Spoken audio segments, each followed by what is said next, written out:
Hey everyone, welcome back. Make sure to leave a like so this video is recommended to others, and hit that subscribe button so you can keep seeing videos just like this. So I'm in the driverless Uber, and you know, they have the little sensors for your seatbelt and everything like that.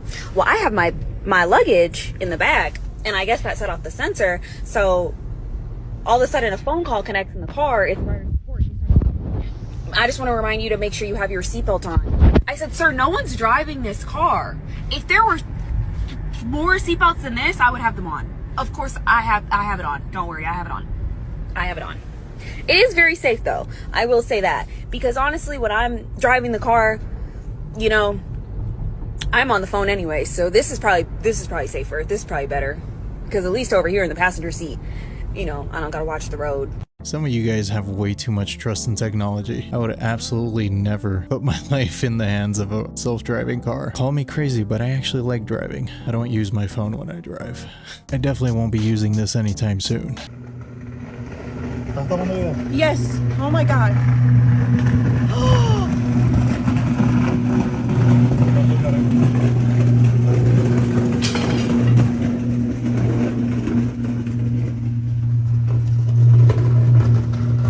Oh my God. Get inside. Yeah, that's probably a good idea. Probably get inside and stay away from that water. Oh no. This dude's pulling in reverse trying to catch it too. Oh my God. What's the point, man?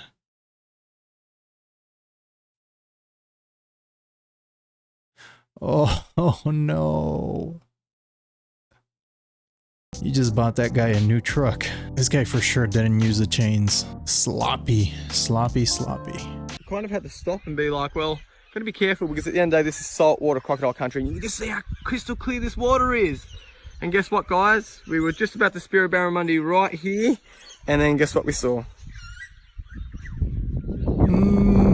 That's right. That's about a 4.5 meter crocodile, right, Holly?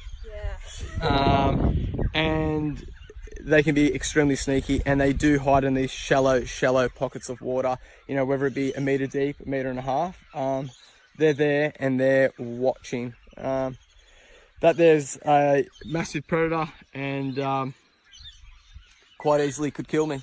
So better be careful on where you stand in the water. So I guess that's it. You go back home, right? And never come back, because he's gonna be there every single time you come back. Australia sounds terrifying, man. Between the kangaroos and the crocodiles.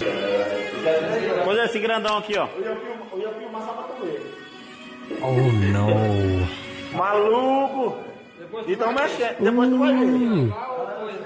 Olha o tamanho desse aqui, ó. Olha aqui, ó. Dude, there's so many. Olha esse aqui, ó. Esse aqui, ó. É bem aqui, é. Do outro lado aqui. Oh, that's gross. Passa no velo, passa o cabelo também. Vamos só aqui na testa. Aqui na testa que tem grande. Aqui, moço. Aqui na frente, aqui, vai lá.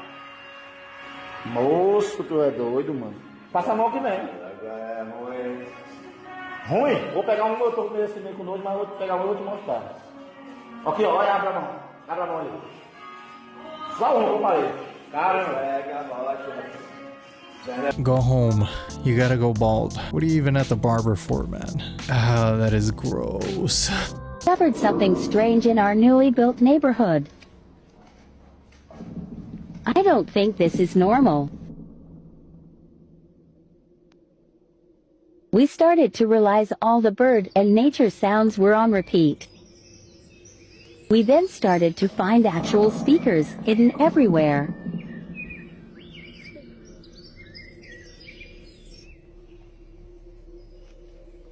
Isn't it scary they have fake nature sounds instead of real ones?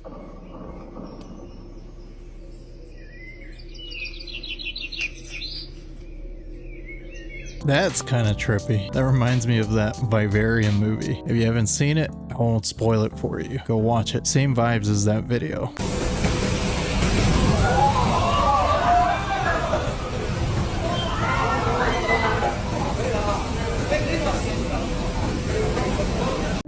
I think I'd pass on this theater. This doesn't look safe at all. So apparently T-Mobile is coming out with this new terms of service, which is actually kind of nuts. So apparently they're going to start fining people for violations going across the bandwidth of their network. Now what that means is basically they're going to fine you for any text messages, any types of media or anything that you send while using of their data. Now some of these violations don't necessarily make sense, but I could see maybe there being a fine behind them. Some of them include like phishing and social engineering, which are things that people will try to do to either hack you or scam you out of money, and that's a tier 1 fine. Stuff like that will cost you around $2,000. Then you have tier 2 fines, and that'll cost you about $1,000, and that's pretty much just any type of content that's illegal across all 50 states. But the most interesting violation is the one having to do with SHAFT.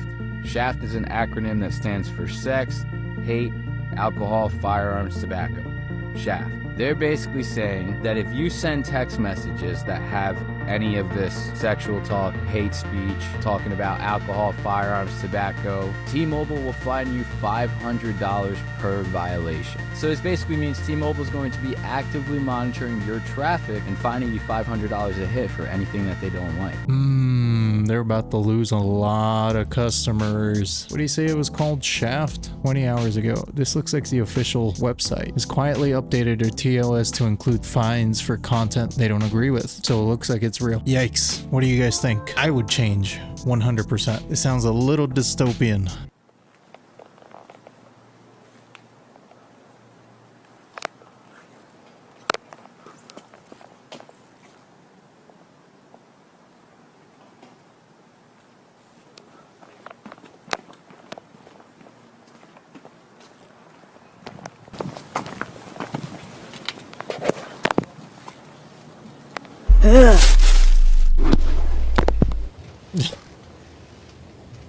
That was a little weird and unexpected. Would you do this job for $40,000 a year? Huh? Initially, when you first watch this, you might be tempted to say yes, because this doesn't look too bad. We can see a guy here in some sort of brown liquid starting to ascend. He's got a full diving suit on and they start to spray him off with water. Everything seems relatively normal, kind of looks like he's just diving in mud. But this stuff right here caked around his body is not mud, rather it's sewage. Sewage divers do exactly what their job sounds like. They dive in sewage, they'll typically go down to repair sewage valves or pipes or things of this sort. They fall under the broader scope of hazmat divers, which need special training.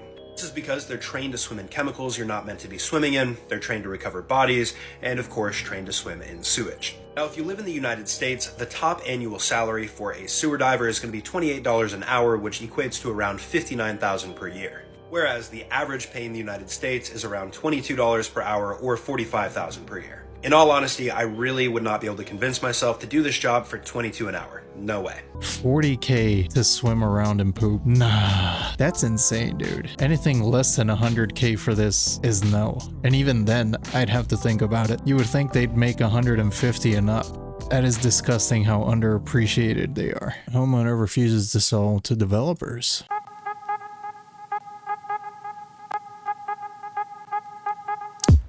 Wow.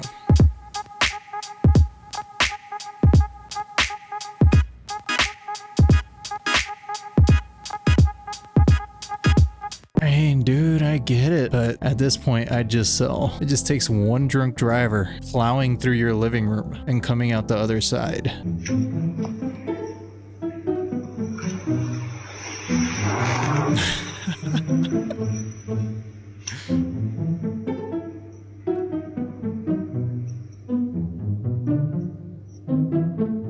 Yep. Go inside, have yourself a coffee, and forget about it. I feel like this is why people snap. I want to get off, bro. I want to get off. I want to get off. I want to get off. I want to get off. I want to get off. I want to get off. What's your up? Bro, I want to get off, bro. Don't touch me. I want to get off. I ain't even scared. Ashley.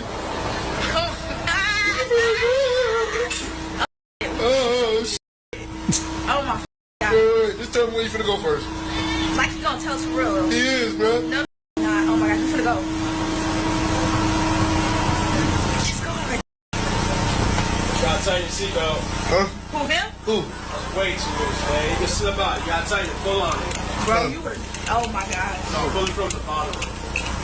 Bro, It's like a car seatbelt. Like you just pull it in, it'll This? Wait, is my tools? Actually, both of them. Hey, I got both seatbelts completely loose.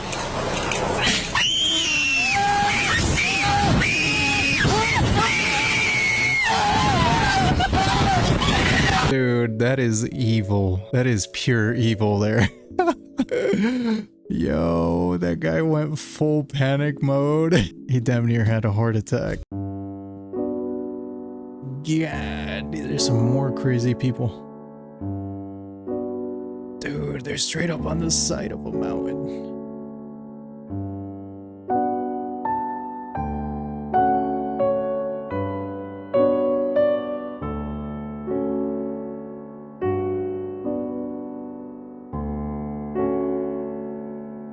The fact that they had to climb up there too. I'd be way too tired to set up that tent. I'm tired just from driving to a camping spot. These dudes are crazy, man.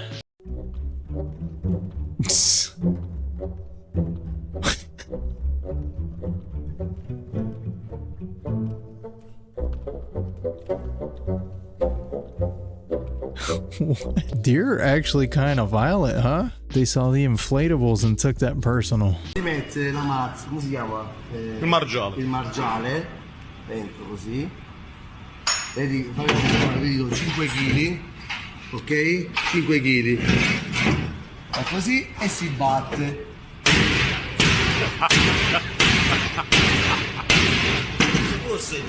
Well, at least the guy has a sense of humor.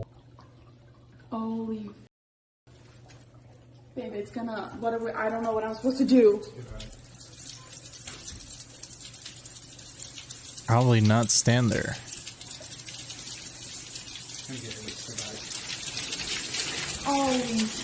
Oh, it's sewage. Dude, that was a lot of poop.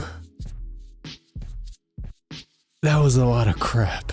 That's probably a good excuse to terminate your lease. That's the only advice I can give you at this point. What the crap is that?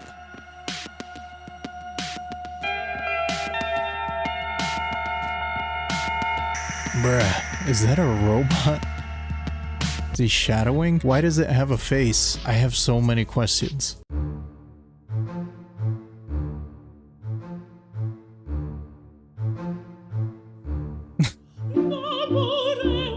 His life flashed before his eyes, dude. He thought that was the end.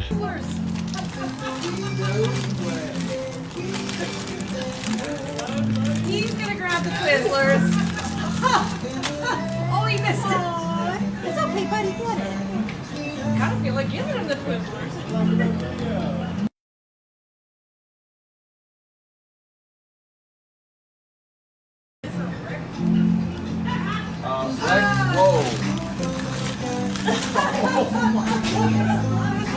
Dude's in the register. They should probably check if it can actually get out though. He might get stuck in there.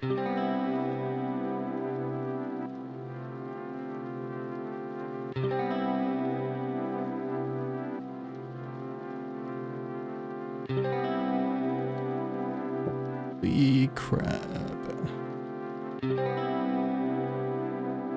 And they're just standing in the water filming. Probably not a good idea to use the escalator though while that's happening. What would happen if the internet stopped working? Permanently. Well, after one day, Facebook and Google have lost over $300 million in ad revenue, and almost every other business has come to a stop since banking, telephone, and cell networks all rely on the internet to function. After 1 week, all of the power grids and gas pipelines have failed, leaving almost the entire world in a blackout. After 1 month, gas stations that rely on the internet to monitor tank levels, process transactions, and order new deliveries have completely run out of fuel, putting an end to all transportation services, including food, leading to riots across the world. After 1 year, most countries have recreated a basic telephone network, but over 1 billion people have passed away due to starvation, cold, and unrest, and the global economy is back to 1930s levels. He said the internet, right? Not electricity. I'm pretty sure most things would still be able to function as long as we have electricity. I don't know about that one.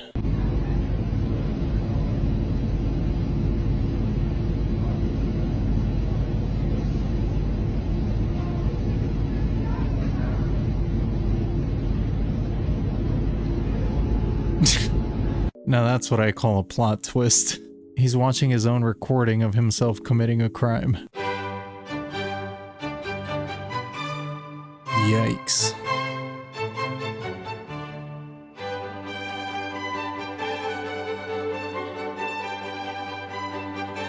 Yeah, man, some people should not be driving. This is exactly why pumps in the US have those quick disconnects. Safety regulations are written in blood. I agree, man.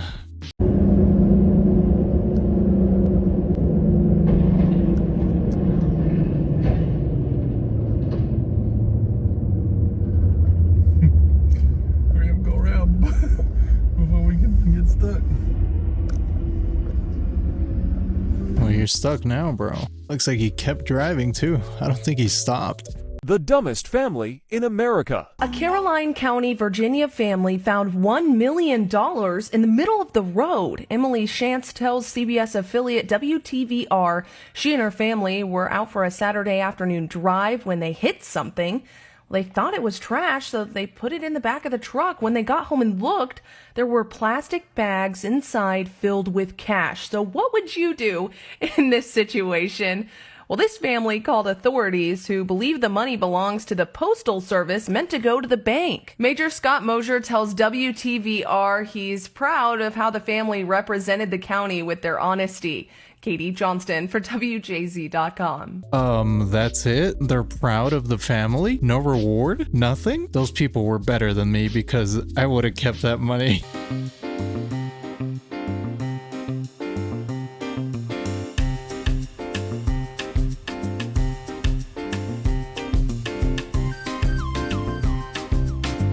What's he doing?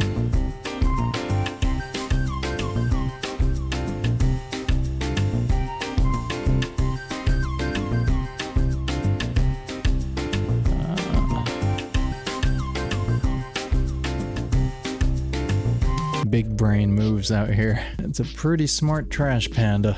At most nice restaurants, as soon as you sit down, they're gonna start doing this. And it's costing you a ton of money. When you go to a restaurant, the first thing they do is put bread on the table and ask you if you want alcohol, because both of them drop your frontal lobes. Both of them make it more likely you're gonna order more and spend more money at the restaurant. So the bread is an investment on their part because bread gives you a sugar spike, a blood sugar spike, which then pushes serotonin in your brain and makes you happy. But serotonin drops frontal lobe function. One thing they never tell you when they give you an SSRI for depression is, oh, you're going to become a little bit more impulsive because it's going to drop your frontal lobes. And then alcohol, which also drops your frontal lobes. So you'll drop more cash in the restaurant. Joke's on them because the bread makes me full and I just take the rest of my meal home. This never works on me. I don't know what he's talking about. I rarely order alcohol at restaurants though, so maybe it's the combination of both. Morbid Facts, Part 167. Nicknamed the Great Imposter, Ferdinand Waldo Demara Jr. impersonated a civil engineer, a sheriff's deputy, a lawyer, a monk, a child care expert, a prison warden, a psychologist, a teacher, a cancer researcher, a doctor, and many more. But perhaps his greatest act was when he pretended to be a naval surgeon during the Korean War. He had no prior medical knowledge but possessed a photographic memory and was able to memorize an entire textbook. He performed 19 successful surgeries before being exposed as an imposter. Technically, if you read the entire book and memorize it, doesn't that basically make him a doctor? He's just not certified. That's what a doctor does. They should have certified him at that point. They're saying they were successful surgeries.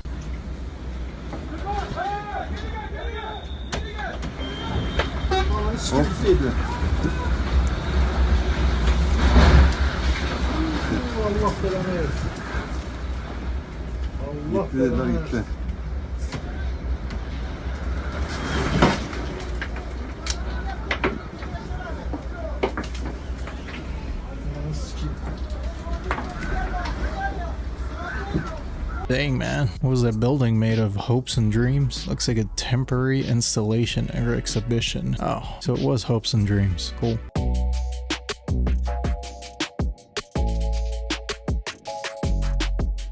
Dude, that is crazy.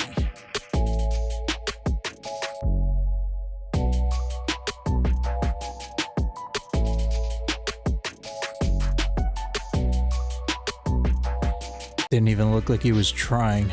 I always feel so unaccomplished when I see somebody doing crazy stuff like this. I can't even go downstairs without tripping. The Traveler, this hyper-realistic statue has been there since 1986.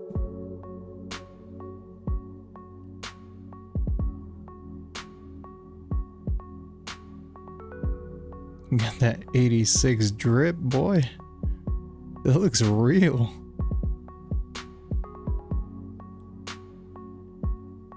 That looks like a real person. That's a cool statue. I like that one.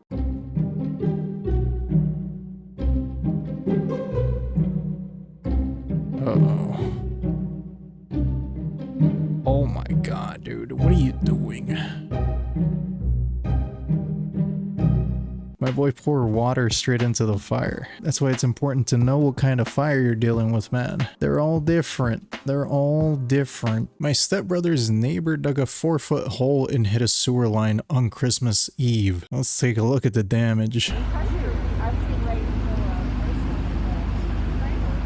Wow.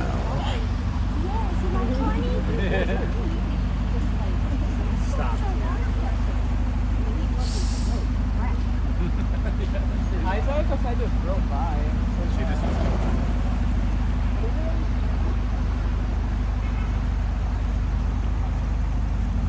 You should really call your city before you dig, bro. That guy will never hear the end of this. He will be forever reminded that he started the poop flood. This is what the horrifying process of professionally cleaning 47 years worth of dust buildup in vents looks like. An Illinois-based air duct cleaning company got a call from a family who said that they had really bad allergies and thought that it might be the dust in the vents. But when they arrived at the house, they were horrified to see this. And while the owner admitted that they hadn't cleaned the vents in 47 years, Ahmad, who works for the cleaning company, said that he reckons it was more like 100 years of dust buildup. He said that the chunks were so large that he had to pull most of it out with their hands, because the Hoover would have filled up almost immediately. And despite him saying that the majority of dust that you typically see is made up of human skin cells, my man couldn't care less and is grabbing bodies worth of this stuff with his bare hands. And what makes it worse is that even though a buildup of dust in your vents can cause headaches, tiredness, allergies, sore throats, and the list goes on, he said that 75% of the houses that they go to have never had their vents cleaned before. So most of you probably have bodies in your vents. Not only can it make you sneeze, but this is a super fire hazard right here. Your house will go up in flames if you don't get this cleaned out, especially if your dryer vent looks like this. Well, that's all I have today. Thanks for hanging out with me again. Let me know what you think in the comments below. If you made it all the way to the end of this video, you're awesome and I appreciate you. And with that, I'll see you in the next video.